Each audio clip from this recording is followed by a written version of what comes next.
સુરતના ઉધનામાં આજે હર હર મહાદેવના નાદ સાથે ભક્તિમય માહોલ છવાયો છે।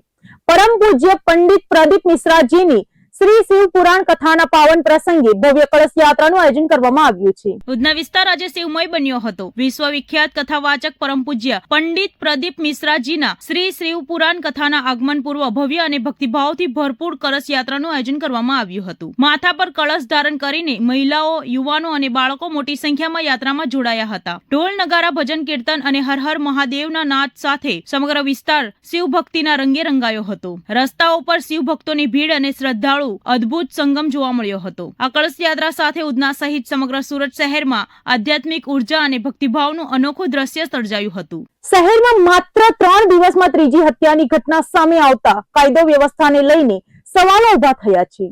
ઓન વિસ્તારમાં 2 ભાઈઓ પર ચપ્પુ વડે જીવલેણ હુમલો થયો છે, જેમાં જાફર અલીનું ઘટના સ્થળે જ મોત થયું હતું, જ્યારે અન્ય ભાઈને ગંભીર હાલતમાં હોસ્પિટલ લઈ જવામાં આવ્યો છે। સુરત શહેરના ઓન વિસ્તારમાં વધુ એક હત્યાની ઘટના સામે આવી છે। ઓન નવાબ રેસિડેન્સી નજીક અજાણ્યા શખ્સોએ 2 ભાઈઓ પર ચપ્પુ વડે હુમલો કર્યો હતો। આ હુમલામાં જાફર અલી નામના યુવકનું મોત નીપજ્યું છે, જ્યારે તેમના ભાઈને ગંભીર ઈજાઓ થતા તાત્કાલિક સારવાર માટે હોસ્પિટલ ખસેડવામાં આવ્યો છે। પ્રાથમિક માહિતી અનુસાર જૂની અદાવતને કારણે આ હુમલો કરવામાં આવ્યા હોવાનું અનુમાન લગાવવામાં આવી રહ્યું છે। ઘટનાની જાણ થતા ભેસ્તાન પોલીસ ઘટના સ્થળે પહોંચી હતી અને હત્યાનો ગુનો નોંધી વધુ તપાસ અને કાર્યવાહી હાથ ધરવામાં આવી છે।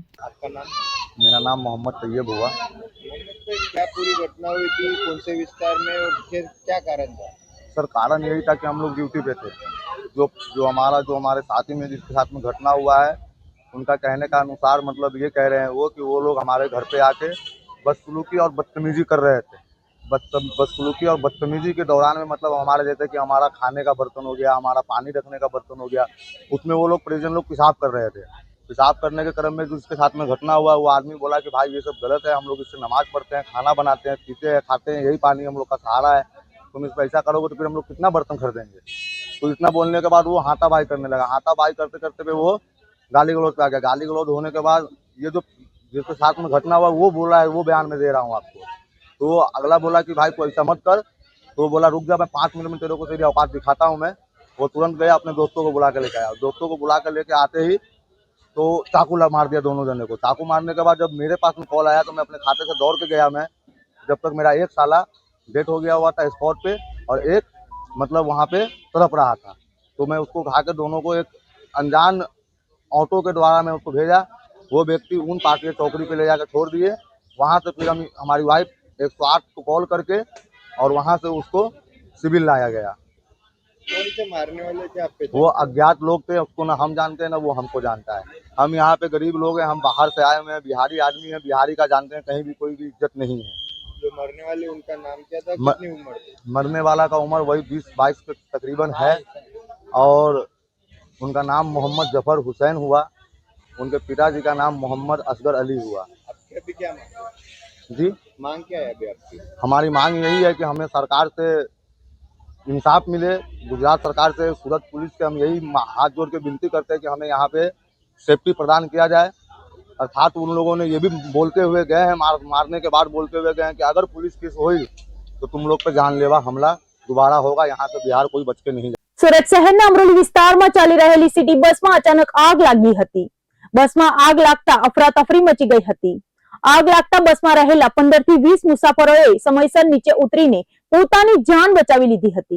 સુરત શહેરમાં અમરોલી વિસ્તારમાં ચાલી રહેલી સિટી બસમાં અચાનક આગ લાગી હતી। બસમાં આગ લાગતા મુસાફરોમાં ભય ફેલાયો હતો અને અફરાતફરી મચી ગઈ હતી। બસમાં અંદાજે 15 થી 20 મુસાફરો સવાર હતા, પરંતુ સમયસર તમામ મુસાફરો બસમાંથી નીચે ઉતરી ગયા હોવાથી મોટી જાનહાનિ ટળી હતી। આગ લાગવાનું કારણ હાલ અકબંધ હોવાનું જાણવા મળ્યું છે। ઘટનાની જાણ થતા ફાયર વિભાગની ટીમ ઘટના સ્થળે પહોંચી ગઈ હતી અને પાણીનો મારો ચલાવી આગ પર કાબુ મેળવ્યો હતો। આ આગની ઘટનામાં સિટી બસ સંપૂર્ણ રીતે બળીને ખાખ થઈ ગઈ હતી। હાલ આ મામલે વધુ તપાસ હાથ ધરવામાં આવી રહી છે। સુરતના વરાછા માતાવાડી વિસ્તારમાં ટ્રાફિક ક્રેનના કર્મચારીઓએ એક યુવક સાથે જાહેરમાં મારામારી કરી હોવાના દ્રશ્યો સામે આવ્યા છે। યુવક દ્વારા મોબાઈલમાં વિડીયો ઉતારતા વિવાદ થયો હોવાનું જાણવા મળ્યું છે।